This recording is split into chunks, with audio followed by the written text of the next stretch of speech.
One of the things that I think is most tough for me and a lot of people that I know, a lot of people that I see and meet to learn is that wherever we are, it's not a final destination, right?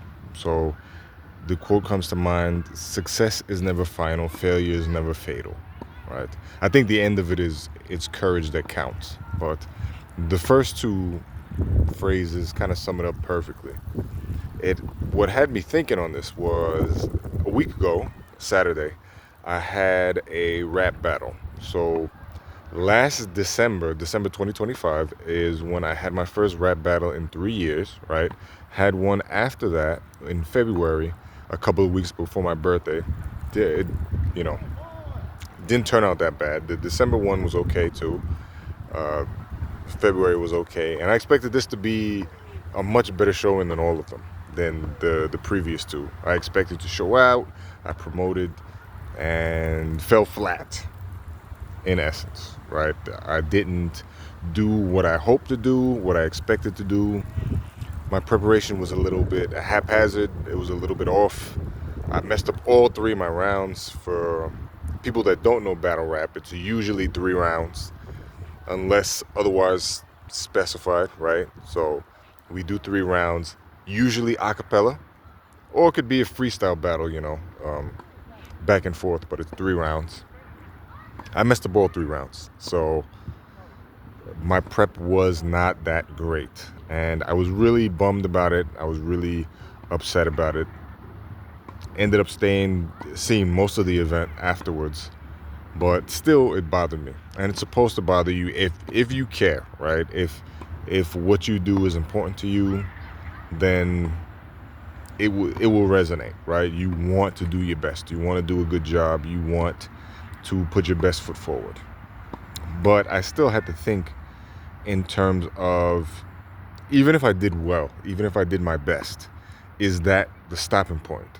No, absolutely not, right? I want higher stakes, I want tougher opponents, I want better better placement on cards, more pressure, which is what every elite performer is asking for, right? You do a good job and you're rewarded with more pressure, more work, more everything.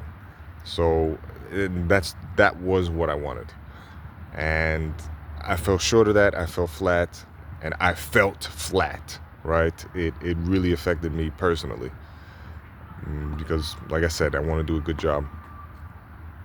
But it did help to realize, 1 week away from that, removed from that, that it kind of is what it is, right? You have to kind of let these things go and be what they are, right? I can always do better. I can always do better next time, whenever the next time is booked. And there, I learned I can't really rest on my laurels, because there are a lot of wrinkles in my game, so to speak, that I need to fix, and that I need to add. I need to make it, my writing and my performance, more dynamic. So it's always good when you take a loss like that and you can see, well, I can add this and I can remove this is unnecessary. That way there are some things to work on. There are some things to to improve for the next time, right? So it's not just me loathing and getting down about the performance. No, in either direction, it's never final, right? Success is never final, failure is never fatal. I guess it's the courage to perform, the courage to do whatever I can do, that counts, right? And I see, it's funny as hell. I'm over here looking at myself, random stuff. I see this thing is broken off. Well, but anyways, the random interruption. But success is never final. Failure is never fatal. Just got to do your best with what you got.